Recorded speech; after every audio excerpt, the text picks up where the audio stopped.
Good morning, gang. Happy Monday morning. So here we go again. All right. If you paid attention to basically the biggest happenings over the weekend, maybe you noticed something. The thing that we talked about quite often, not just me, I'm saying a lot of us, that there are two different systems of justice in the country. If this weekend didn't show you that's absolutely true, I don't know what else is. Okay? Or at least there's a belief from those on the left that there should be two different systems of justice. One for them and one for the people that don't agree with them. Over the weekend, all those protests on college campuses that have now gone nationwide got ramped up a little bit. And, it started out, it was just like in Columbia and in New York, and now it's all over the country. Okay? I mean, Indiana, Ohio, Tennessee, California, you name it. They're protesting at college campuses all over the place. And the funny part is, well, they haven't burned down buildings and turned it into Chop or Chaz yet. If you remember that from a couple of years ago. They are still threatening other people. They are still disrupting people's lives. You got to the point where some of the college campuses have shut down. So, here we are. We're in April. I mean, you're going into final exams in a lot of places at this point, or damn close. There's people that are getting ready to graduate. They want to finish their course so they can get on with their life. And these people are disrupting it. Okay. So they have tent cities built in these college campuses. They are preventing people from getting to class, whether it's students or professors. They're disrupting other people's lives. But they keep yelling, free speech, free speech, free speech. Okay, I'll give them this. They have a right to protest. No question whatsoever do I have any qualms with that. Okay, I completely support 100% their right to protest, as long as it doesn't interfere with somebody else's life. Okay, I've got no problem with these oil protesters, the ones that you see all the time, we can stop oil and all this. They can protest all they want. If you start blocking traffic, we have a problem. You start destroying things in art museums, we have a problem. You want to stand on the side of the street, scream and yell and wave your picket sign? That's fine. Don't care. Okay. So what's happened over the weekend with these college kids? Well, all of a sudden, a dose of reality is getting thrown at them, and they don't like it, and they shouldn't have the issues. Some of them are getting arrested, and now you have, they're arrested for trespassing, okay, or they are arrested for refusing to follow the orders of law enforcement. Get off the street. No. Get off the street. No. Put your hands behind your back. I'm going to take you off the street. Okay. That's what's going on there. So they are getting arrested. And now you have these community organizers who put this stuff together saying all these protesters should get amnesty because it's not fair that their record, will have a criminal charge against them on just as they're going off into their adult life. I hate to tell you this here, kids. Actions have consequences. You didn't seem to have any problem whatsoever with all those people in Washington, D.C. on January 6th, 2021, getting arrested. You wanted them thrown in jail forever. Some of these morons were calling for executions of the J6 people. Now, I want you to think about the difference between the two of them. The January 6th people were trying to make sure the United States government, under which they are beholden to follow laws, wanted to make sure that everything was done fairly. The protesters that you have now protesting Israel are worried about what somebody else's government is doing to somebody else. I really don't give a shit what you think. Go protest something that affects you. This doesn't affect you at all. This is between Israel and the Palestinians. This isn't between anybody and some snot-nosed, entitled rich kid from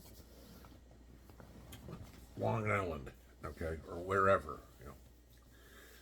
So then you get into them asking for amnesty, that they shouldn't be, all their records should be cleared. Now, mind you this, you have kids that are getting suspended, getting kicked out of school. You have some that are getting expelled from the university altogether, okay? Now, imagine this. Talk about making poor decisions. You spent 3 3/4 years, 3 7/8 years trying to get your degree. Considering who these people are, probably it's stupid stuff like African American dance or gender studies. Okay, useless degrees anyway. But you spent almost 4 years doing all this, and 1 month before you're out to graduate, you thought, hey, you know what? I'm this great liberal mind. I'm going to go out and raise hell and protest what's going on in the Middle East. And you get kicked out of school for it. Oops. Now what do? Because most colleges, if I remember correctly, require you to complete 30 credit hours at that specific university to graduate, you know, which is a year's worth of school, at least, you know, for the way these kids do it now. It's a year and a half.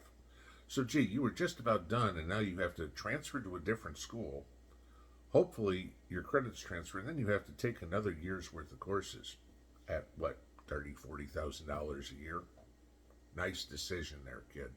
Until you scream and yell, oh, well, all those people that I'm bothering, they need to pay my student loans, right?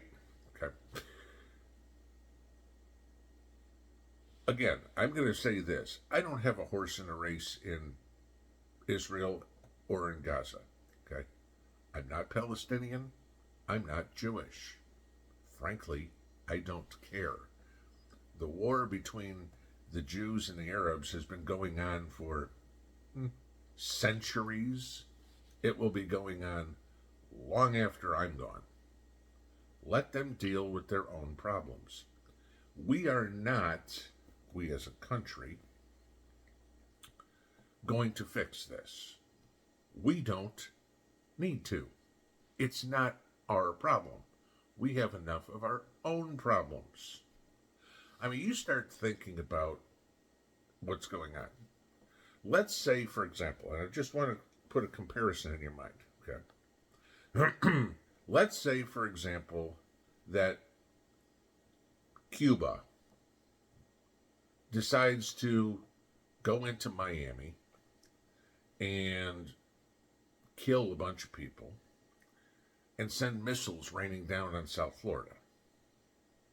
What do you think our response would be? Oh, we'd probably flatten Cuba. Well, guess what? That's the exact same scenario that happened to Israel. And what was Israel's response? To flatten Gaza. But no, we have to protest this. So all these same kids who are marching around, who don't know their ass from a hole in the ground, okay, they think they know everything, but then again, when we were 19, 20 years old, we all thought we knew everything. And then reality hit us in the form of adulthood when we had to write that first check for our own rent bill or electric bill that mom and dad didn't pay for. And all of a sudden, perspectives change. The old line, you know, if you're a Republican before age 30, you don't have a heart. If you're a Democrat after age 30, you don't have a brain. That one. This is scary to see what's going on. And I'm not saying scary for the kids. I personally throw every freaking one of them in jail. Teach them a life lesson. Welcome to how the real world works. Okay? Concern yourself with problems that we have, not somebody else's. All your social justice warrior crap is getting or has gotten tired. We're all sick of it.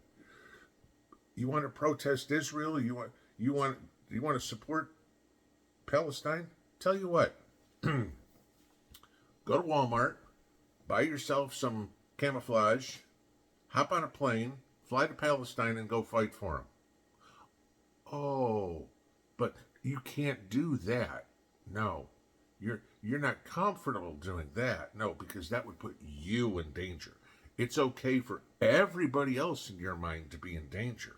You can endanger other people, but God forbid something happened to you. Right there, Zoomers, got it. Okay. No, I have no patience for these protesters. Lock every freaking one of them up. The funny part is there are reports, at least that I've seen so far, pictures of, at Indiana University and at Ohio State University, pictures of, to use the term, I guess, snipers on roofs over the protest. And they're bitching about that. Oh, I'm sorry. We have a large crowd, unruly. I won't say they aren't.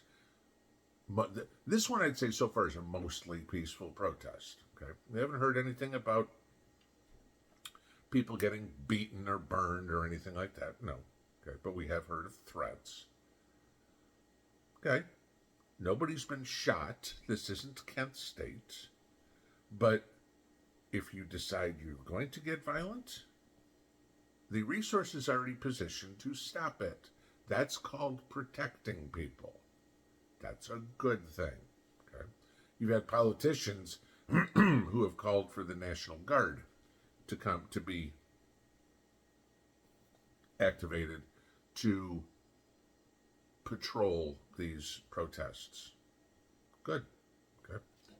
That's fine. That's what the National Guard's supposed to do, protect the state. Okay? The Mississippi National Guard, their job is to protect Mississippi. Unfortunately, we have too many presidents that go, oh, gee, the National Guard, I'll send them over to fight some foreign war somewhere. That's not what they signed up for in the first place. All this crap that we're hearing from these protesters, I'm sorry, maybe you agree with me, maybe you don't. Okay, I have no sympathy for them whatsoever. I have no sympathy for the Palestinians whatsoever. Sorry, you brought this upon yourself. Remember how this started. Okay, the Palestinians, Hamas, went in and killed a bunch of Israelis back in February. They don't do that. We're not talking about this. Okay? Again, bottom line, for everybody, for the Palestinians, for the college kids, actions have consequences. You don't want to, if you can't do the time, don't do the crime.